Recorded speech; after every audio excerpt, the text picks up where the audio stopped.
pessoal, bom dia, boa tarde, boa noite. Programa gravado. Hoje eu estou aqui com o Bruno Luna, da CVM. Ele vai se apresentar corretamente aqui. Bruno, muito obrigado por ter aceitado esse nosso convite aqui para participar do Investimento Abessa, cara. Para nós é um prazer, uma honra ter você aqui conosco. Fala, Bessa, eu que agradeço. Obrigado pelo convite. Eu que agradeço muito. Bruno, para o pessoal te conhecer, explica um pouquinho quem é Bruno Luna, né? O que Bruno Luna faz, Bruno Luna se formou em quê e assim por diante. Perfeito. Chamo Bruno Luna, eu sou o gestor responsável pela área de gestão, de análise econômica e gestão de riscos da CVM, já faz mais ou menos uns 6 anos. Trabalho na CVM há 14 anos, é já um bom tempo. Sou formado em economia pela UERJ, fiz mestrado na Universidade de Colômbia, nos Estados Unidos, na área de economia comportamental, finanças das famílias. Então, assim, sou apaixonado por economia, gosto muito de desenvolver estudos econômicos e, enfim, é isso que eu faço hoje na CVM. Estou bem contente. Que bom, uma vida feliz e satisfeita, que bom. Exato. Que bom, Bruno, que bom.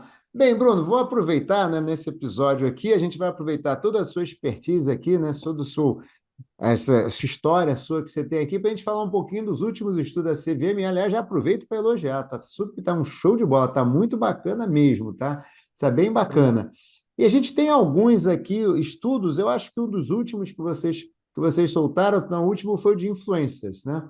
Então, a gente tem os influencers, é um dos grandes temas, né? Inclusive a Ambima está brevemente, agora dia 13 de novembro, entra uma nova diretriz. Queria que você falasse um pouquinho do porquê do estudo dos influencers e quais foram as principais descobertas desse estudo aí, para onde é que está apontando aí essa regulação, inclusive a gente já sabe, se você comentar, está na agenda regulatória da CVM também. Fala um pouquinho aí Per- para a gente.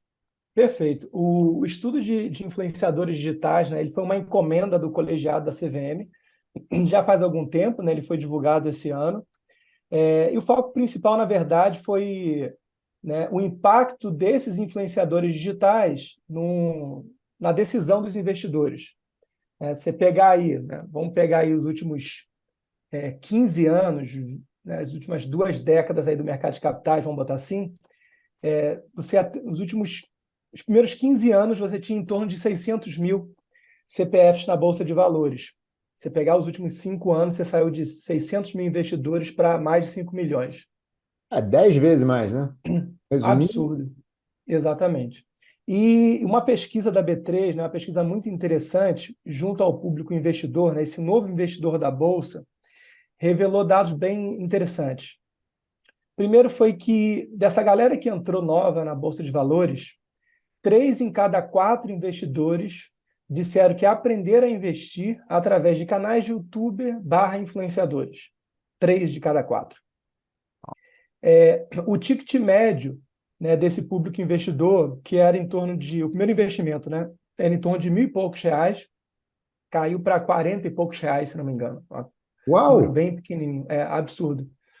Então, assim, você mudou completamente o perfil do público investidor hoje na Bolsa de Valores no Brasil. A gente antes tinha um perfil de pessoas, né, de mais idade, né, com alguma experiência, né, uma estrada aí no mundo dos investimentos, e hoje em dia é um público muito mais jovem, sabe? É um público que é mais autônomo, né? Essa autonomia do investidor a gente constatou em mais de uma oportunidade, né, em estudos diferentes que a gente conduziu na CVM, e é um público assim bem engajado. Então, assim, o que a gente observou, né, fazendo esse trabalho, né, e por que da importância dele? O que a gente observou também em paralelo é que, conforme esse crescimento dos influenciadores, né, foi avançando, foi tornando cada vez mais relevante, a gente observou que parte expressiva desses influenciadores, né, com alto engajamento, eles ofertavam, né, ou faziam propagandas de participantes regulados pela CVM, mas sem o investidor ter qualquer noção de que isso estava acontecendo. Na verdade, isso ainda acontece, né? Ou seja, o influenciador ele faz ali algum tipo de promoção, às vezes num tom bem descontraído, né, que dificilmente às vezes você consegue identificar que é uma propaganda de fato, só que na verdade ele tem uma relação contratual por trás Fazendo daquela propaganda publicação. praticamente, né? Exatamente. Então, assim, o que a gente observou como um problema regulatório? A gente hoje tem bem definidas os limites, né, as fronteiras regulatórias para cada um dos participantes regulados pela CVM. Analistas, consultores, assessores de investimento. Beleza, então se alguém ultrapassa aquela barreira sem ter ali autorização para atuar, essa pessoa ela pode ser punida pela CVM. A CVM já tem ali, né, instrumentos para seguir adiante. Por outro lado, a gente não tinha, a gente observou que tinha uma lacuna regulatória em relação à relação contratual entre o influenciador e o participante regulado pela CVM. Então, a gente foi observar como é que isso era em outros países, né? Mercados mais envolvidos, e a nossa conclusão é que a CVM deveria, né, passar a exigir que, ao estabelecer uma relação contratual entre participante regulado e influenciador, essa relação ficasse muito clara para o investidor. E ele, obviamente, toma a decisão que ele achar mais adequada na hora de fazer o investimento dele. Hum. Nossa, é, hoje, Bruno, dá para dizer que existe ainda, porque a impressão que eu tenho, vou até refazer a pergunta, a impressão que eu tenho é que, infelizmente, tem muita informação que é passada com muito pouco conteúdo, na verdade, né? É muito falando, a própria linguagem, muitas vezes, é uma linguagem meio que incentiva aquela, como botar em economia comportamental, incentiva a ganância, né? Perfeito. E aí, vocês chegaram a pensar em algum pré-requisito mínimo para a pessoa falar com o público? Você acha que isso deveria ser resolvido apenas pelo lado do contratante, né? Quem a princípio deve ter conhecimento sobre a mensagem que está sendo passada? Então, assim, esse é um tema que a gente vai discutir em audiência pública, né, em algum momento. Uma consulta pública deve ser feita através com base nesse estudo, e está na agenda regulatória desse ano, né, então deve sair aí alguma coisa, muito provavelmente até o final do ano. Então, esse certamente vai ser um aspecto que a gente vai abrir ali para discussão. Só que, assim, a nossa conclusão principal foi que assim, a gente não fez nenhum tipo de recomendação em relação ao tom da linguagem do participante, até porque a gente acredita que tem uma questão envolvendo liberdade ali de expressão que a CVM ali não tem, né, não tem por que tocar e nem teria autonomia para fazer isso. O que a gente observa é que, ao dar essa visibilidade, né, para o investidor de que ele tem ali outros conflitos, né, por trás daquela informação, isso já seria suficiente para que o investidor ficasse mais atento. Então, óbvio que isso pode ser modulado com o tempo, né, mas é algo assim que a gente vai observar na prática. Essa questão do apelo, né, que você destacou, isso é uma verdade, mas eu acho que é meio que um mal que a gente tem hoje, né? Assim, hoje a forma do consumo de informação, né, não só pelo investidor, mas pelo público em geral, ele é muito dinâmico e rápido, né? Então, assim, se você não capturar, por exemplo, né, a atenção da pessoa nos primeiros segundos de um vídeo ou coisa do tipo, você certamente perdeu ali a sua oportunidade de fazer algum tipo de propaganda. É. É o que atualmente gera engajamento e tal. Tem seus males, né? Mas, por outro lado, assim, aquela linguagem mais arcaica, que acho que historicamente, de alguma forma, descreve o que foi o mercado de capitais no passado, já ficou no passado. É. Né? Então, assim, eu acho que é inegável o papel dos influenciadores.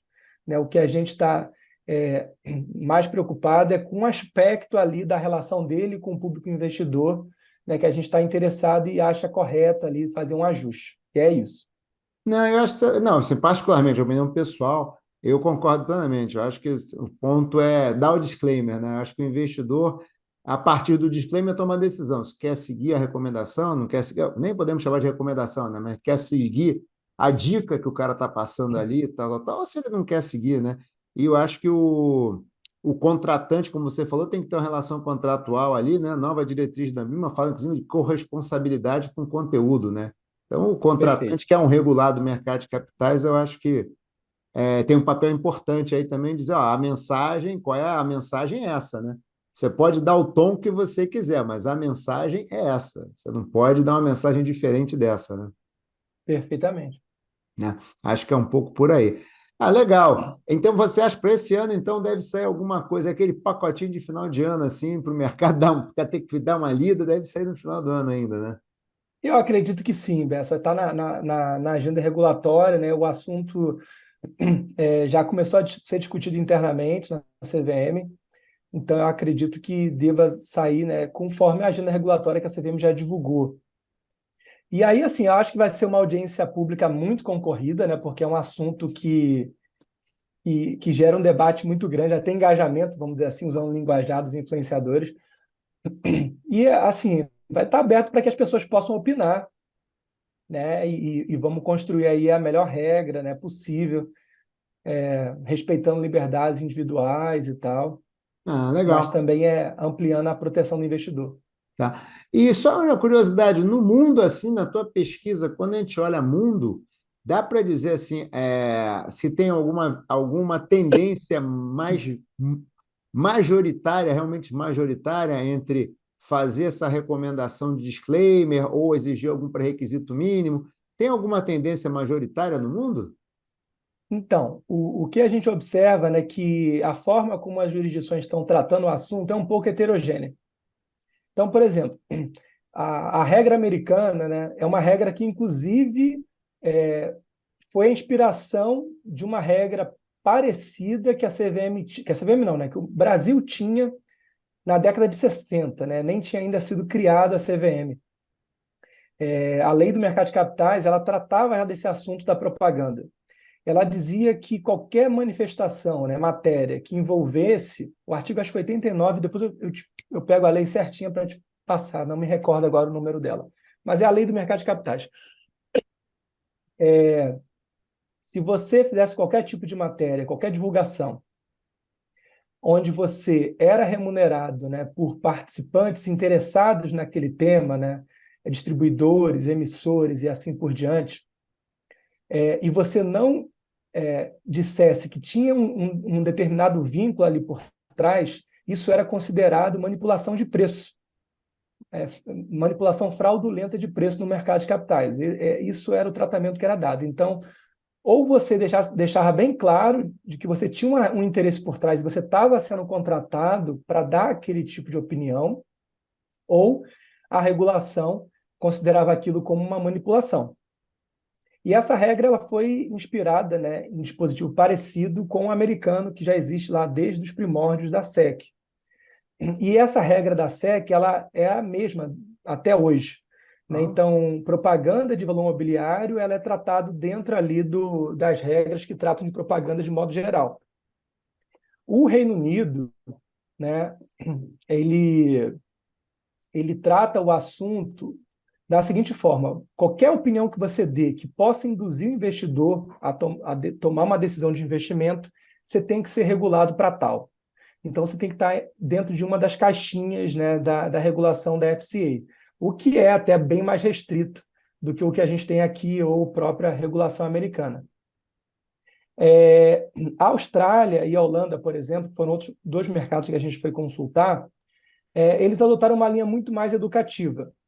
Publicaram cartilhas, passaram a fazer encontros com influenciadores, né, para dar uma orientação ali, enfim, alertando que em determinados tipos de publicação, às vezes eles podem estar ultrapassando as fronteiras regulatórias e assim por diante, o que a CVM já vem adotando já há algum tempo, né, com os ofícios sim. circulares, com orientações e tal. Então, eles adotaram a linha educativa. A ESMA, né, ela, no regulamento de manipulação de mercado, ela fala que qualquer vínculo tem que ser tem que estar claro para o investidor. Qualquer vínculo que você tenha. E a IOSCO, ela diz que a responsabilidade deve recair sobre o participante regulado. E a nossa recomendação nada mais é do que um mix ali do regulamento europeu com as orientações da própria IOSCO. Tá. Né? Você dá publicidade para o vínculo e a outra, a imputação de responsabilidade tem que estar, né, em cima do participante regulado. Nenhum desses mercados decidiu, por exemplo, regular a profissão de influenciador digital, coisa do tipo, para o mercado de capitais. Ninguém pensou nisso. E eu Ótimo. acho que essa é a tendência. Ninguém vai criar uma caixinha influenciador na sua regulação. Tá. Não, ótimo, ótimo. Não, bom para saber, né? Essa questão dessa heterogeneidade é interessante, né? Ou seja, não é fácil. Se fosse fácil, teria um caminho claro, né? Então, só ser Exatamente. heterogêneo já demonstra a dificuldade aqui, né? Eu acho que Ótimo. acho que a única coisa homogênea, só para concluir, eu acho que a única coisa homogênea que a gente tem nesse mercado, nessa relação, é que os influenciadores assim são relevantes em todos os mercados. Isso é uma tendência que a gente observa, né? Em Né? vários países. Acho que essa é a homogeneidade que nós temos. Tirando isso, é bem heterogêneo as regras. É, mas é o que você falou, o mundo mudou, né? Tem um linguajar que é próprio aí do novo mundo, né? Rápido, que você tem um gancho de início que pega, prende a atenção, passa a mensagem com assertividade e tal. Acho que é um mundo novo, um linguajar novo, e tem gente que domina com maestria. Que bom, né? Que bom, Perfeito. que bom. Bruno, outro estudo aqui que a gente tem também, acho bem bacana, foi a flexibilização do critério de investidor qualificado. Aí é um pouco na mesma linha, vamos falar o porquê desse estudo e quais foram as grandes descobertas. Perfeito. Esse trabalho foi um trabalho bem interessante, né, que a gente fez, já divulgou já faz algum tempo. Também está na agenda regulatória desse ano, da CVM. Então, deve sair alguma coisa aí também a respeito disso, né? Para mim, acho que ele conversa muito com o que o presidente da CVM fala, né? Tem falado, né, já há algum tempo, que é democratizar o acesso ao mercado de capitais. Quando a CVM criou essa regra, né, para investidor qualificado, e a última regra sobre esse assunto saiu, se eu não me engano, foi em 2015, onde a CVM majorou, né, passou a exigir investimento mínimo de R$ 1 milhão para você ser considerado investidor qualificado no mercado brasileiro e acessar vários produtos. Você tinha um outro mundo, né? Como eu falei, você tinha um mundo ali de menos de 1 milhão de investidores, 600 mil investidores, pessoas de alta renda, bastante idade, com experiência no mercado. A realidade hoje é completamente diferente. E esse estudo foi bem interessante porque foi o recorde de participação de investidores no estudo da ASA. Nós fizemos uma pesquisa com mais de 5 mil investidores, né? E foi bem interessante, 80% desse público investidor, 80%, 90%, eram investidores de varejo, né? Tá. Investidores ali que não eram classificados como qualificados ou não tinham ali R$ 1 milhão investidos, né? E o que a gente observou? Primeiro, tem um fato, né, que a gente observou, comparando a regra da CVM com de outros países. A regra da CVM, né, que atualmente é uma regra que envolve ali certificações, né, se você tiver algumas certificações, você é considerado também investidor qualificado. Mas se você pegar o critério de monetário, que é, de fato, de modo geral, no mundo, o aplicado, né, você usa o dinheiro como uma proxy da qualificação, o Brasil estava assim, estava sendo muito mais rígido do que outros países, em termos, por exemplo, de números de salários mínimos. A gente fez uma comparação, qual é o custo de vida, né, vamos dizer assim, né, requerido para que você seja, né, considerado investidor qualificado em diversos países. Então, a gente foi pegar ali um índice de custo de vida, né, com base no que a gente tinha como regra e que de outros países também tinha.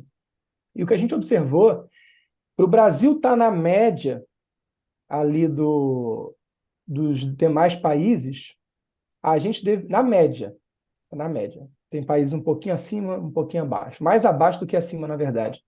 A gente deveria ter uma regra, né, se fosse adotar apenas o critério monetário fixo, de que o investidor ele deveria ter em torno de R$ 600 mil investidos no mercado financeiro de modo geral. 600 mil. Não. Ou seja, Ou seja, quase quase metade. metade do que a gente exige hoje. Então, assim, você já tem uma barreira imensa. E tem uma questão também ali, vamos dizer assim, aí entrando um pouco na teoria econômica, né? Se você pega, vamos dizer assim, a teoria da vida, né? Quando você está, né, já mais próximo de se aposentar, né, você tem mais idade, é quando você tem investimentos muito mais conservadores do que agressivos. A Sim. atual regra da CVM para investidor qualificado, na verdade, ela afasta o investidor de produtos um pouco mais arriscados no momento onde ele está construindo o patrimônio dele. E ele Tá. passa a acessar investimentos mais arriscados conforme a regulação da CVM, né, os produtos regulados pela CVM, na verdade, quando ele já está ali no momento onde ele teria que ser um pouco mais conservador, de acordo com uma teoria ali da vida, o que é um nonsense. E a outra possibilidade é a pessoa ter herança, a pessoa ter berço, né, ter grana, né, de família. Então você entra ali, se você se enquadra no critério de investidor qualificado, né, ou você, pô, enfim, ganhou uma bolada por conta do seu trabalho, uma coisa bem pontual, esporádica, isolada, e você passa a ser considerado investidor qualificado. E durante boa parte da sua vida você é afastado de investimentos que podem te trazer um bom retorno. Ah, mas a proteção do investidor. Cara, a nossa pesquisa mostrou que, assim, isso é uma realidade, né? Você tem hoje muito mais CPFs investindo em criptomoeda no Brasil do que na Bolsa, Uau. né? Os investidores eles já acessam produtos arriscados. Investimento, por exemplo, no exterior. Né? O que a gente observou é que boa parte dos respondentes já tinha investimentos no exterior. Né? O público investidor ele já consegue abrir hoje uma conta no exterior e fazer os investimentos bem mais arriscados sem qualquer tutela da CVM. Então, assim, a gente está protegendo quem? Né? Acho que essa é uma grande pergunta. E o que a gente, então, sugeriu, né, no nosso estudo? Flexibilizar esse critério. Então, a nossa proposta foi reduzir para R$ 600 mil, né, o investimento ali mínimo, e adicionar um critério nessa brincadeira, que nós chamamos de critério de fluxo. Dado que, assim, até para você juntar 600 mil não é tão simples assim num país pobre como o Brasil, você definiria um critério, né, isso foi o que nós sugerimos, de renda mensal, né, transformada para anual mínima, para que você considere um investidor qualificado. E o que a gente, em termos práticos, ali sugeriu é que, assim, uma pessoa da classe B, de acordo com os critérios do IBGE, ele seria considerado um investidor qualificado pela CVM, sem precisar de Tá. certificação, sem precisar de acumular um patrimônio. E, além disso, abrir alguns produtos para o investidor, como, por exemplo, o Private Equity, que é um movimento que a gente observa lá fora, e os produtos de securitização. Primeiro, por exemplo, o FDIC foi liberado, né, recentemente para investidor de varejo. Tá.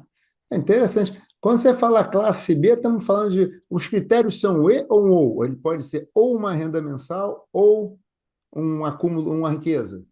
Ou Tá, a gente está sugerindo ou, né? Ou tá. você tem um valor fixo ali de renda, ou você tem um fluxo, né, monetário mínimo ali anual para ser considerado investidor qualificado.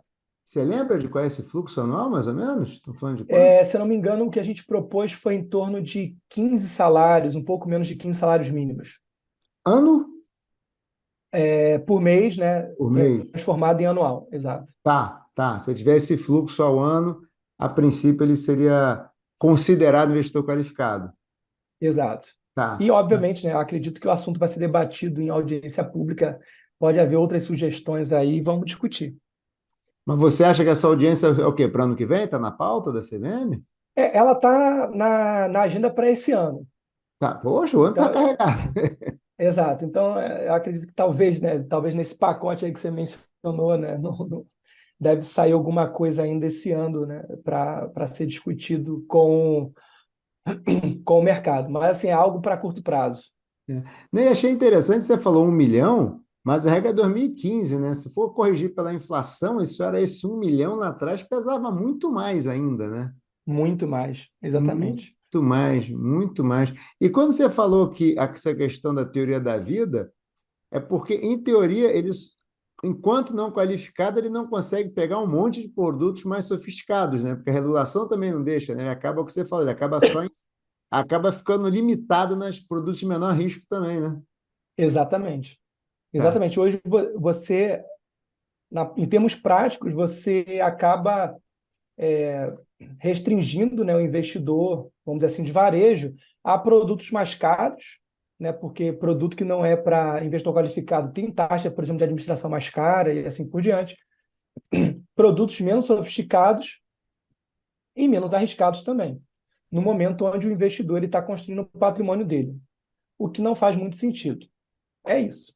Não, não, uma boa, uma excelente sacada essa, é verdade, não faz sentido. Nunca tinha pensado por esse ponto de vista, não. Excelente É, sacada essa, porque realmente na hora que ele pode correr mais risco, está acumulando capital, ele está alijado de vários produtos que, em geral, em teoria, poderiam ajudá-lo a montar o seu portfólio, sua riqueza para o futuro, né? Uma boa sacada perfeito, essa. Uma boa, bela, perfeito. bela sacada, bela sacada. Ah, legal, hein? Eu estou aqui sempre brincando. O pacotinho natalino tá recheado esse ano, hein? É, certo. Bruno, mais um estudo que vocês fizeram este ano também, se eu não me engano? Agora eu estou ficando na dúvida, mas Esse, foi não, esse, regime esse ano também. informacional, foi esse ano também, não foi? Foi. Esse é um assunto que eu tenho muito carinho, né, Bruna? Porque eu sou daqueles caras que acho que assim, a informação tem que ser fluida, né? E às vezes menos é mais, né? Não é fácil. Exato. Falar, ó, não estou dizendo que é fácil, estou dizendo que o excesso de informação, muitas vezes, ele causa mais confusão e paralisia no processo decisório do que menos informação, né? E nesse tocante, é um pouco da mesma coisa, né? Por que desse, assim, de onde veio a motivação para esse estudo, né? E quais os principais achados desse estudo também? Não, perfeito. A motivação desse estudo, né, veio com uma constatação de um fato também, né? A CVM certamente é o regulador do mercado de capitais que mais exige informação dos seus participantes no mundo, Ah, é? né? É, é disparado. A gente, na Ah, verdade, disparado, né? Dizer que é é, cabeça com cabeça, não, é disparado. não, é disparado. A gente está à frente, assim, disparado. Não à toa, assim, o Brasil, nós somos muito elogiados, né? É por isso, lá fora, nos fóruns internacionais, né? A gente consegue prover informação assim de forma muito rápida, né? Com base no que a gente já existe do nosso regulado, sem ter que acessar, adquirir de vendors e assim por diante. E por outro lado, a gente já divulgado, né, um estudo que o foco não foi esse, né, que a gente da revisão do regime informacional, mas foi um estudo que a gente divulgou em 2020, onde a gente consultou, né, diversos participantes, teve uma boa participação também, foi uma pesquisa com mais de 1.300 investidores, para entender assim, tá, o que você acha da forma como a CVM disponibiliza informação para você e a própria relevância da informação.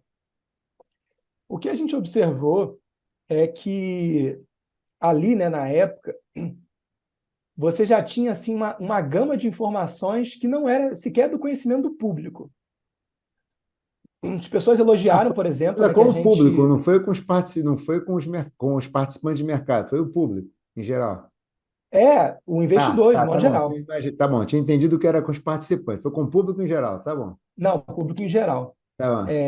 Então, assim, você tinha um percentual relevante de pessoas que sequer conhecia determinadas informações e também teve muita reclamação no sentido de como que eu acessava esse tipo de informação, porque esse é um outro problema, né? A forma como você acessa a informação, às vezes, é tão relevante quanto o conteúdo da informação. Se você der um calhamaço com 1.000 páginas de PDF para a pessoa, cara, a pessoa não vai acessar, a pessoa não vai ler, né?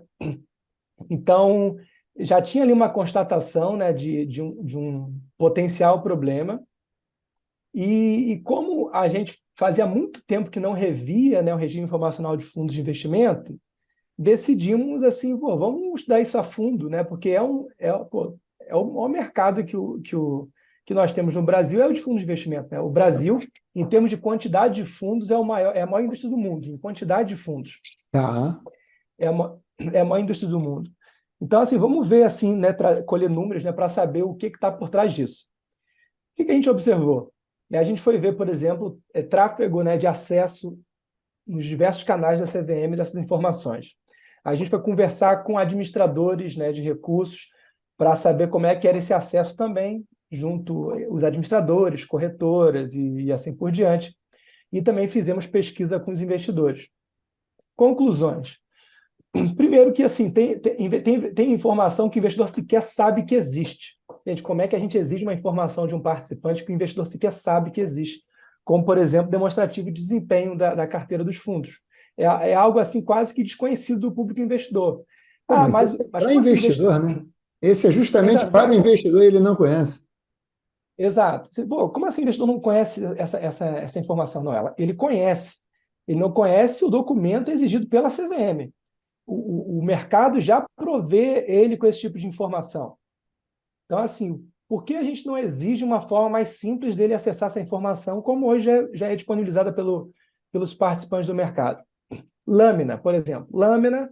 A lâmina, o que é conhecido pelo investidor é a lâmina comercial, não é a lâmina regulatória.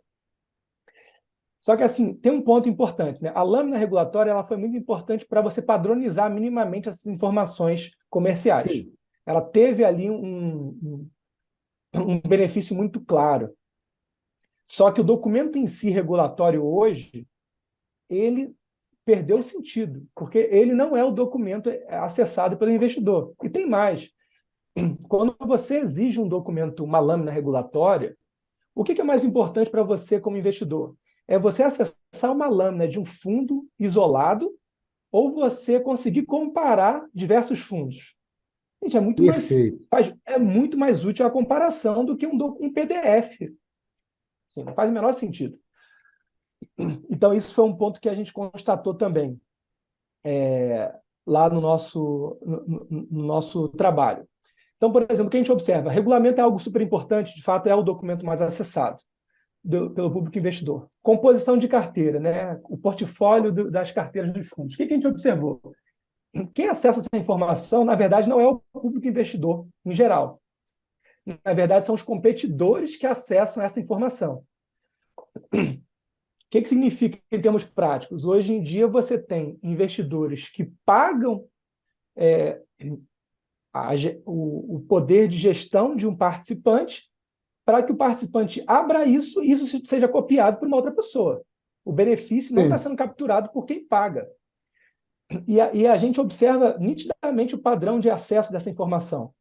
Enquanto você observa que alguns documentos têm um padrão de acesso, vamos dizer assim, mais humano, o CDA, a composição de carteira, é um padrão de acesso muito mais robotizado.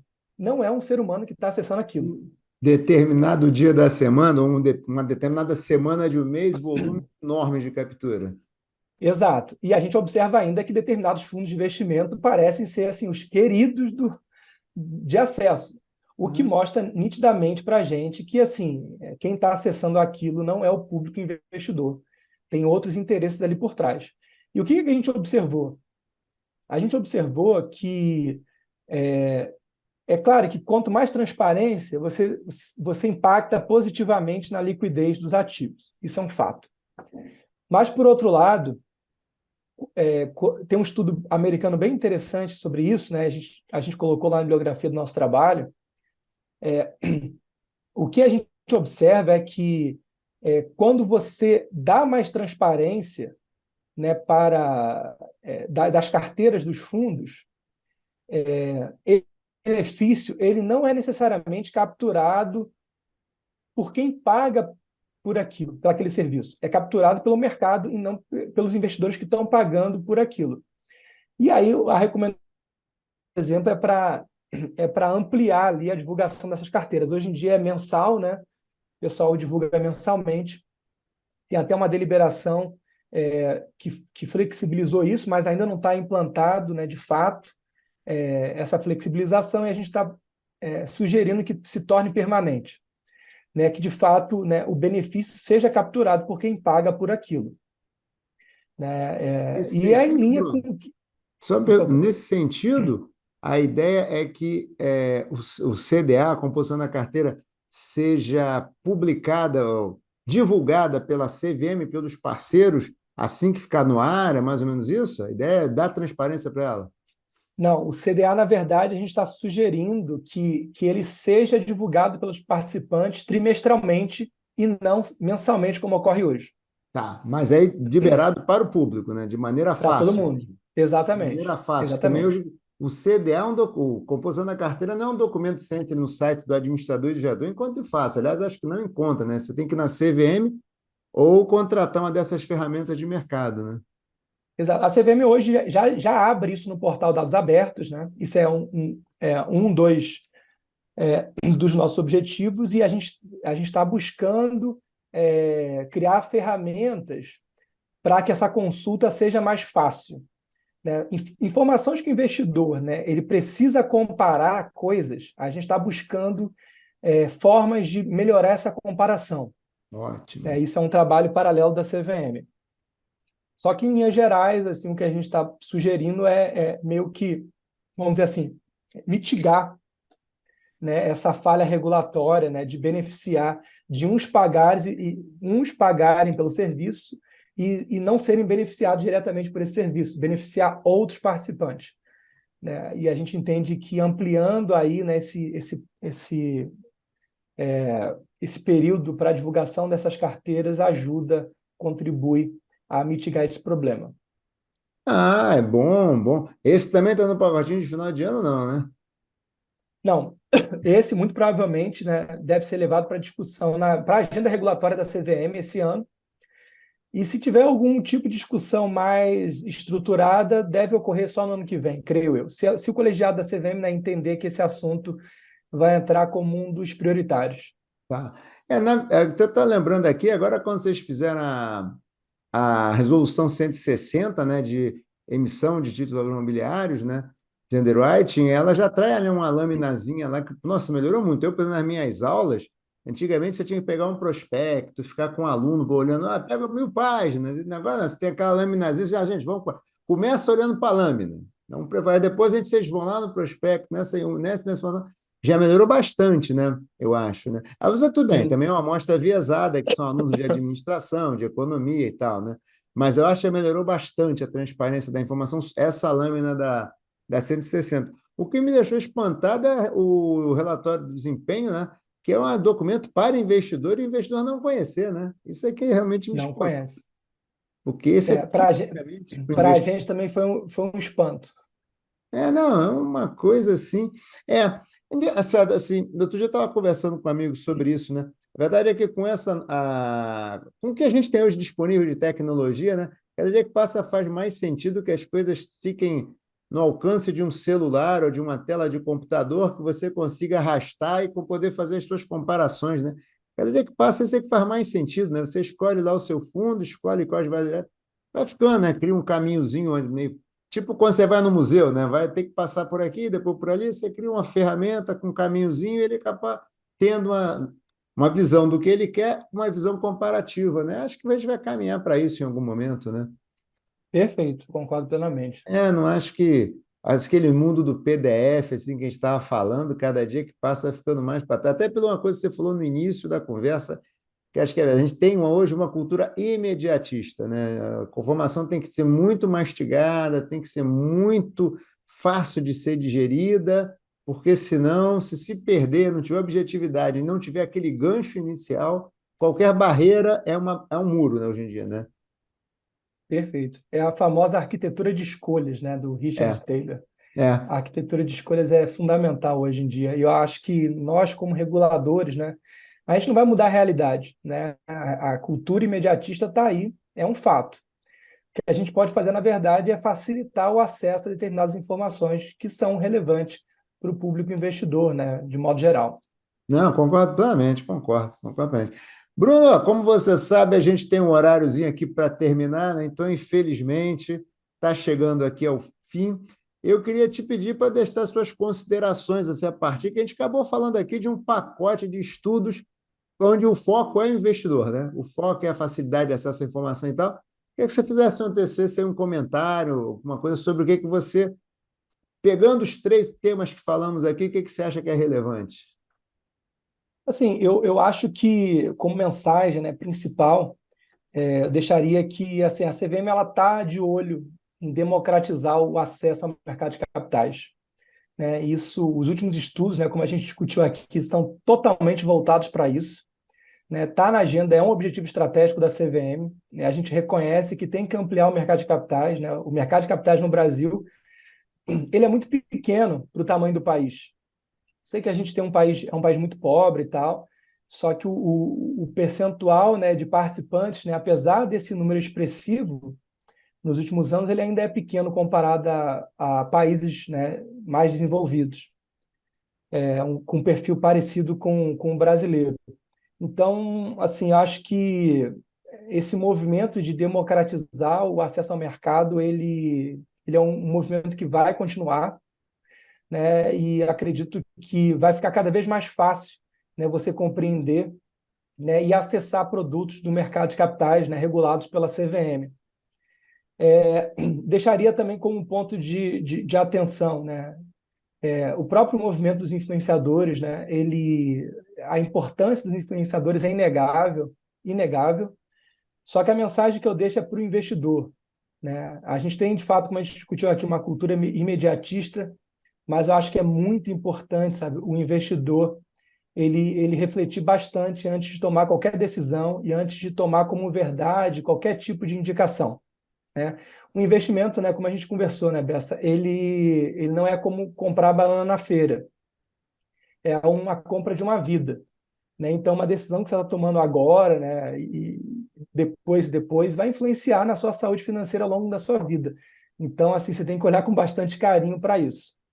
E acredito que com essa regra, né, que a CVM vai botar em discussão, as coisas vão ficar mais transparentes, né? E o investidor, de modo geral, vai conseguir tomar uma decisão mais refletida e mais ciente do que está ali por trás, né, de cada uma das informações que hoje ele consome por esse público aí. Ah, Essa é a ótimo. informação. Não, achei super bom. Acho que a mensagem está super clara. Eu acho que é, qualidade informacional, né? E você recebe o que você acessa, você recebe de maneira passiva o que você busca de maneira ativa. É importante que você reflita sobre ela para que você possa tomar uma decisão, né? Busque a informação, reflita antes de tomar uma decisão. Acho que está Perfeito. super claro. Bem, Bruno, queria te agradecer muitíssimo, um prazer, uma honra estar conversando aqui contigo. Parabéns pelos estudos, isso é importante deixar também, parabéns pelos estudos, e super obrigado. Eu que agradeço, Bessa. Um abraço para você.